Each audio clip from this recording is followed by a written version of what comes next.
اعوذ باللہ من الشیطان الرجیم، بسم اللہ الرحمن الرحیم۔ السلام علیکم، امید ہے کہ آپ سب خیریت سے ہوں گے۔ اللہ تبارک تعالیٰ آپ سب کو ہمیشہ خوش رکھے، آباد رکھے۔ ماہ رجب کی حرمت والے مہینوں میں سے ہے، اس لیے اس کی بہت اہمیت ہے۔ اسی وجہ سے اس میں عبادات کی ادائیگی کی بھی بہت فضیلت ہے۔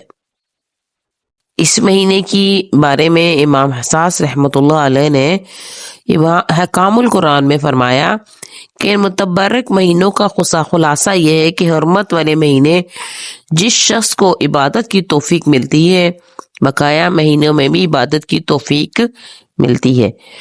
اس طرح جو شخص کوشش کرتا رہے ان مہینوں میں اپنے آپ کو گناہوں اور برے کاموں سے بچا لے تو باقی سال بھی ان برائیوں سے بچنا اس کے لیے آسان ہوگا۔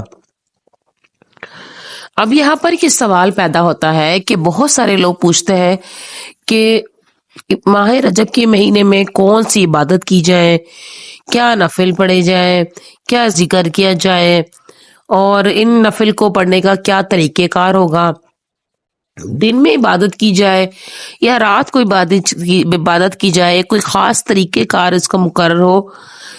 تو اب یہ کہ ایک عبادت دن کو بھی ادا کی جا سکتی ہے اور رات کو بھی، اس کا کوئی خاص وقت مقرر نہیں ہے، بلکہ ہر شخص اپنی وسعت کے مطابق پورے مہینے میں کہ شب روز میں جس قدر ہو سکے نوافل پڑھے، ذکر کرے، قرآن پاک کی تلاوت کا اہتمام کرے۔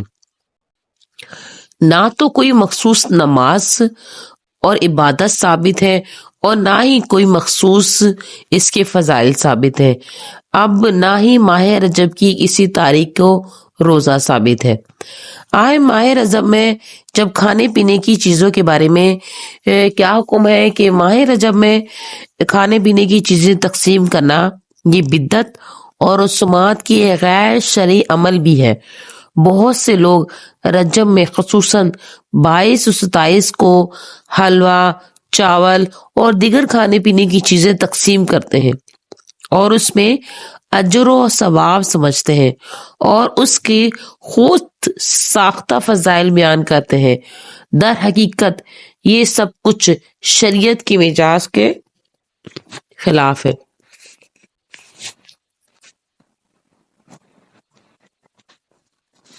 اس کی درجہ ذیل وجوہات ہو سکتی ہیں۔ ماہ رجب میں کھانے پینے کی چیزیں تقسیم کرنے کی رسم قرآن مجید، سنت، حضرات صحابہ کرام اور تابعین سے ہرگز ثابت نہیں ہے، اور اگر مقصد اس میں صدقہ دینا ہے تو واضح رہے صدقہ تو سال بھر میں کسی بھی دن دیا جا سکتا ہے۔ اگر رجب میں ان ایام میں کھانے پینے کی چیزیں تقسیم کرنا مقصد کسی شخصیت کے لیے ایصال ثواب پہنچانا ہے تو واضح رہے ایصال ثواب تو کسی بھی دن میں یا مہینہ خاص نہیں ہے، اور نہ ہی کوئی کھانے پینے کی تقسیم کرنا ضروری ہے، بلکہ ایصال ثواب تو کسی بھی دن دیا جا سکتا ہے۔ اس لیے ایصال ثواب کو اس مہینے کے لیے خاص کرنا یا دن کو خاص کرنا ثابت نہیں ہوا۔ اب ماہ رجب میں ایک اور رسم ادا کی جاتی ہے اور اس کو کرنا بہت ضروری سمجھا جاتا ہے، ثواب سمجھا جاتا ہے، وہ ہے کنڈوں کی رسم۔ ماہ رجب میں کھانے پینے کی تقسیم شرعاً جائز نہیں ہے، البتہ اسی نوعیت کی ایک اور رسم ہے۔ ماہ رجب کی 22 تاریخ کو کنڈوں کی رسم منائی جاتی ہے۔ اس دن پوریاں، حلوہ اور یا دیگر کھانے پینے کی چیزیں تیار کی جاتی ہیں اور محلے گھر میں تقسیم کی جاتی ہے۔ اس کو امام جعفر صادق رحمۃ اللہ علیہ کی ولادت کی خوشی قرار دی جاتی ہے۔ واضح رہے یہ رسم ناجائز اور بدعت ہے۔ اس دن کے بارے میں متعدد حضرات کی تحقیق ہے۔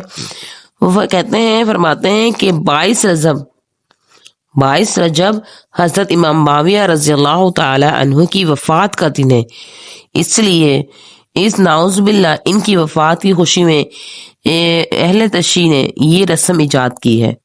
فتاوی محمدیہ جامع فاروقیہ کراچی انہوں نے یہ فتویٰ دیا ہے کہ کنڈوں کی اس رسم کو اہل سنت و جماعت محض بے اصل، خلاف شرع اور بدعت ہے، کیونکہ 22 رجب حضرت امام جعفر رحمۃ اللہ علیہ کی تاریخ ہے، پیدائش نہیں ہے اور نہ ہی وفات ہے۔ امام جعفر رحمۃ اللہ علیہ کی ولادت 8 رمضان اور ان کی وفات 80 یا 83 میں ہوئی ہے، شوال میں۔ پھر 22 رجب حضرت معاویہ کی وفات ہے۔ اس رسم کو پوشیدہ کرنے کے لیے حضرت امام جعفر کی طرف ان کو منسوب کر دیا گیا ہے۔ در حقیقت حضرت معاویہ کی وفات کی نعوذ باللہ خوشی منائی جا رہی ہے۔ جب یہ رسم ایجاد ہوئی تو اس وقت اہل سنت و جماعت کا غلبہ تھا، اس لیے محض پردہ پوشی میں حضرت جعفر رحمۃ اللہ علیہ کی طرف منسوب کر دیا گیا۔ اب یہ سوال ہے کہ ہم لوگوں کو یہ رسم میں کھانا پینا چاہیے کہ نہیں؟ تو یہ رسم چونکہ ثابت ہی نہیں ہے اور شرعاً جائز ہی نہیں ہے، تو ہمیں یہ کھانا پینا بھی نہیں چاہیے، شرعاً کے خلاف ہے، شریعت کے خلاف ہے۔